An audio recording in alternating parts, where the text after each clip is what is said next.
नमस्कार दोस्तों, मैं हूं नीरज और आपकी अपनी कक्षा में स्वागत है। इस वीडियो में हम लोग AK2 के पुराने जो क्वेश्चंस पूछे हुए हैं पेपर में, उसी का ही सीरीज लेके चल रहे हैं।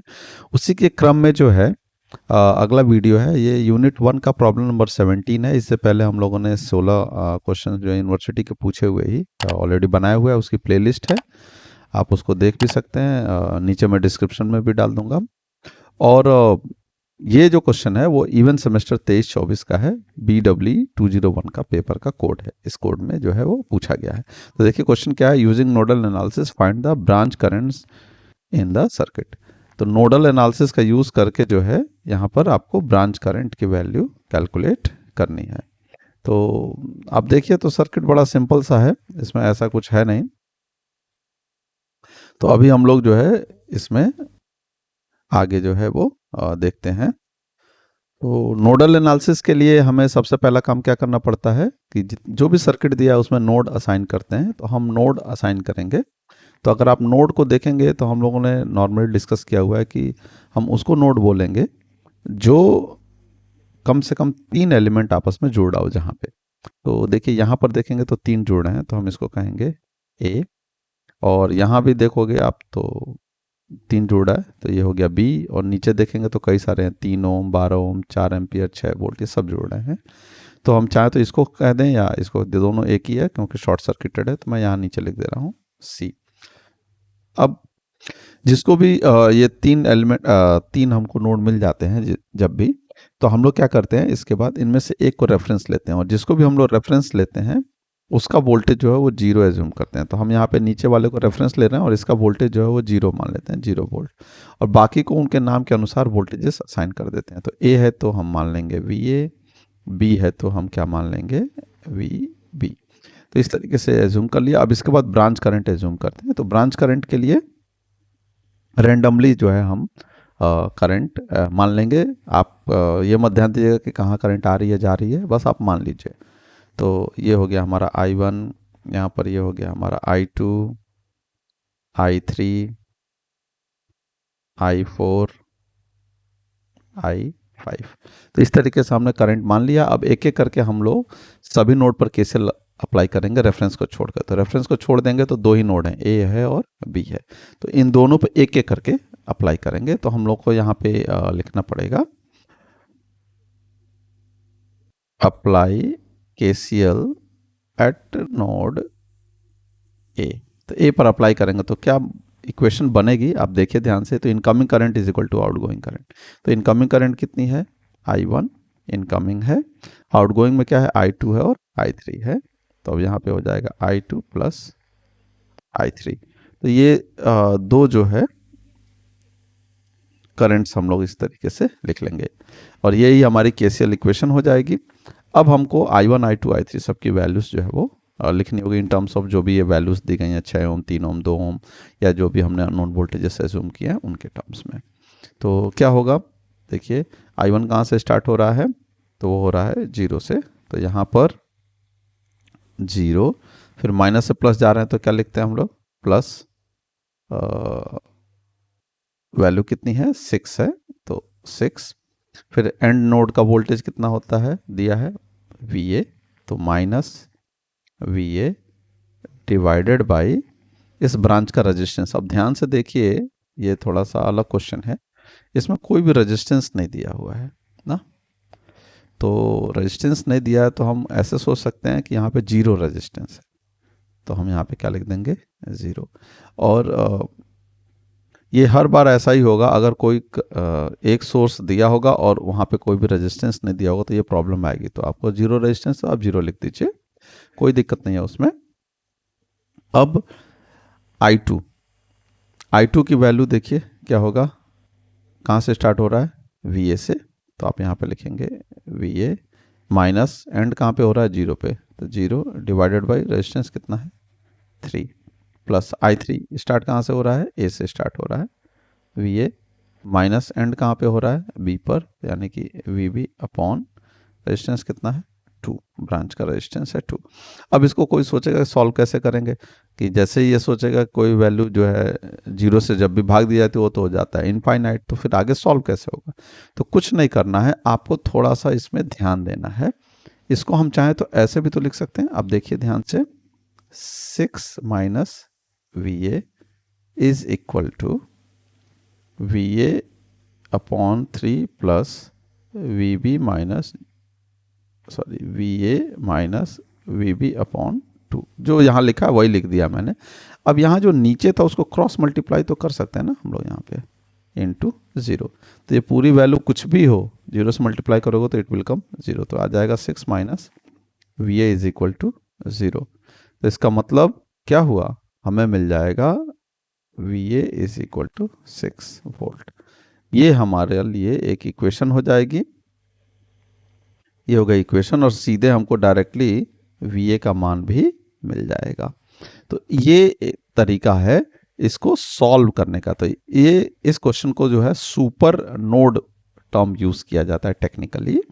तो जब भी इस तरीके का क्वेश्चन आएगा तो आपको ये करना होगा, और आप 0 को क्रॉस मल्टीप्लाई कर दीजिएगा और साथ में आपको डायरेक्टली जो है जो भी वो नोड होगा उसकी वैल्यू मिल जाएगी। तो ये ध्यान रखिएगा, ये इंपॉर्टेंट है। अब नेक्स्ट जो है बी नोड पर आपको केसीएल अप्लाई करना है, तो आपको फिर से लिखना ही पड़ेगा apply KCL at node B. तो बी पर अप्लाई करोगे तो क्या होगा, इनकमिंग करंट कितना है I3, तो मैं यहाँ पे लिख दे रहा हूँ इनकमिंग करंट हो गया I3 बराबर आउटगोइंग क्या है I4 और I5, तो I4 प्लस I5। तो इस तरीके से आपको वैल्यू मिल जाएगी। अब आपको क्या करना है, I3 I4 I5 की वैल्यू रख देनी है इस इक्वेशन में। तो I3 का मान क्या होगा, देखिए हम लोगों ने यहाँ पे भी लिखा हुआ है V A minus B B upon 2, यहाँ से भी दिख रहा है V A minus B B upon 2। तो हम यहाँ पे लिख लेंगे V A minus V B upon 2 is equal to I4। I4 कहाँ से स्टार्ट हो रहा है देखिए, तो B से स्टार्ट हो रहा है। तो वी बी कहाँ एंड हो रहा है, यहाँ 0 पर ना, C वाले नोड पे। इसका वोल्टेज कितना है 0, तो V B minus 0 upon resistance कितना है 12। तो हम यहाँ पे लिखेंगे V B minus 0 by 12 plus I5। अब I5 देखिए, तो I5 आपने जो एज्यूम किया है वो इस डायरेक्शन में ना, ये आगे आएगा फिर यहाँ से इसके अपोजिट होगा। तो जब अपोजिट होगा तो अगर दोनों सेम डायरेक्शन में होते तो हम सीधे कह देते कि I5 की वैल्यू है 4 एम्पियर, लेकिन अपोजिट है तो हम क्या लिखेंगे, I4 की वैल्यू जो है वो माइनस का 4 एम्पियर। तो यहाँ पे लिख देंगे -4। अब हम यहाँ पर क्या कर सकते हैं, इसको इक्वेशन को सॉल्व करेंगे। सॉल्व करने के लिए हम क्या करेंगे, एलसीएम लेंगे। तो लेफ्ट हैंड तो ऐसे ही लिख दिया जाएगा V A minus V B अपाई 2, और राइट हैंड में क्या हो जाएगा वी बी माइनस।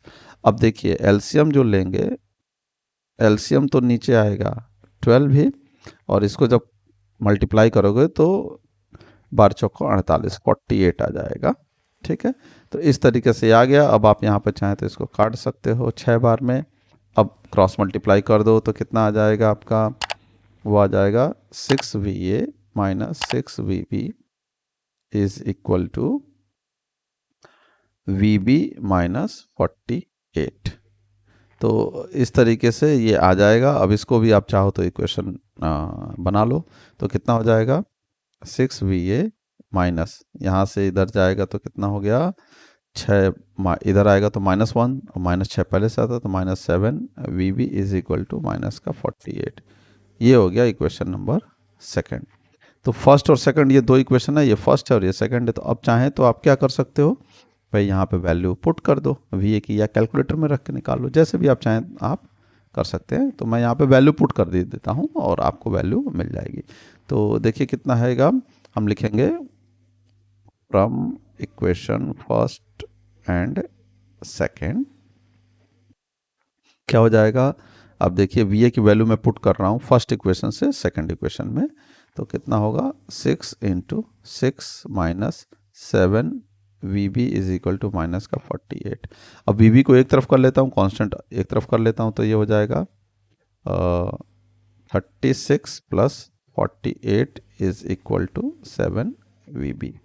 तो यानी कि V B is equal to कितना हो जाएगा, तो ये ऐड करेंगे तो 84 आ जाएगा, और ऑब्वियस बात है 7 से डिवाइड हो जाएगा, और ये आ जाएगा आपका सॉल्व करने पे भाग देंगे तो आ जाएगा 12 ना, 12 से 84 होता है। तो ये 12 वोल्ट। तो VA भी हमको पता चल गया और VB की वैल्यू भी हमें पता चल गई है। अब क्वेश्चन में जो है करंट पूछा गया था कि सभी ब्रांच में करंट निकालिए। तो सभी ब्रांच में अगर करंट निकालना है तो कैसे निकलेगा, आप देखिए I2 की जैसे बात करते हैं तो I2 में करंट कितनी थी, VA माइनस 0/3। तो यहाँ पे हम लिख लेंगे करंट I2 ना, यहाँ नीचे मैं अलग से लिखता हूँ, current I2 is equal to VA/2।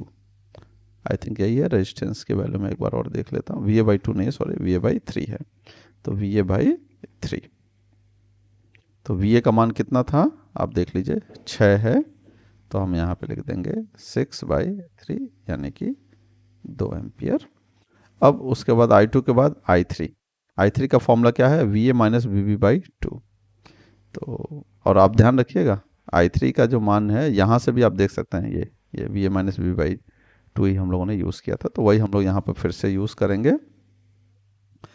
Current I3 is equal to VA minus VB/3।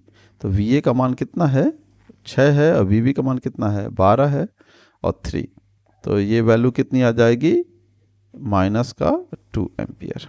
अब इसके बाद अगला आता है आपका क्या चीज़, I4 कितना होगा, VB/12। तो I4 की वैल्यू आप देख लीजिए, current I4 is equal to VB/12। तो VB/12 करोगे तो VB का मान कितना है, 12 है बटा 12, तो यानी कि 1 एम्पियर। तो इस तरीके से ये निकल आएगा। अब इसके बाद जो है अगर हम बात करें I5 तो पहले से ही पता है, I5 क्लियर है हमको, -4 एम्पियर है। अगर कोई कहे कि इस 6 वोल्ट सोर्स में कितनी करंट होगी, यानी कि I1 का मान कितना होगा, तो I1 का मान आप फिर से फॉर्मूले के हिसाब से देखो, 6 माइनस VA/0, तो ये गड़बड़ हो जाएगा, नहीं इनफाइनाइट, तो वो समझ में नहीं आएगा। लेकिन हम दूसरे शब्दों में देखें तो करंट जब भी इसका बोलेगा तो I1 नहीं पता है ना हमें, लेकिन I2 और I3 तो पता है, और हमने इक्वेशन लिखा I1 इज इक्वल टू कितना होता है, I2 प्लस I3। तो ठीक है, हम I1 डायरेक्ट नहीं निकाल सकते हैं, I2 I3 निकालेंगे और उनको आपस में ऐड कर देंगे, तो ये इक्वेशन हम यूज़ करेंगे। तो हमें पता है, मैं यहाँ पे अलग से लिख देता हूँ, क्या होगा आपका, I1 is equal to I2 plus I3, और I2 का मान कितना है हम लोगों ने निकाला हुआ है 2, प्लस I3 का मान कितना है, -2, तो यानी कि आंसर क्या हो जाएगा, 0 एम्पियर। तो इस तरीके से जो है वो आंसर आ रहा है यहाँ पर 0 इत्तेफाक से, तो उसमें कोई दिक्कत नहीं है, जो आ रहा है वो हम लिख देंगे, उसमें कोई दिक्कत नहीं है। डेटा चेंज करता है तो आंसर भी चेंज हो जाएगा। तो यही है, आप देखेंगे तो सुपर नोड में आपको सबसे पहले ये विशेष ध्यान रखना है कि 0 से डिवाइड होने पे घबराना नहीं है, इनफाइनाइट नहीं सोचना है, क्रॉस मल्टीप्लाई करके हमको वैल्यू मिल जाएगी। तो मेन इस क्वेश्चन में यही था। आशा करते हैं कि आपको वीडियो पसंद आई होगी। अगर वीडियो पसंद आई है तो अपने जो कमेंट्स हैं ज़रूर शेयर करें, और अगर चैनल पर नए हैं तो चैनल को सब्सक्राइब कर सकते हैं। तो मिलते हैं अगले वीडियो में, तब तक के लिए धन्यवाद।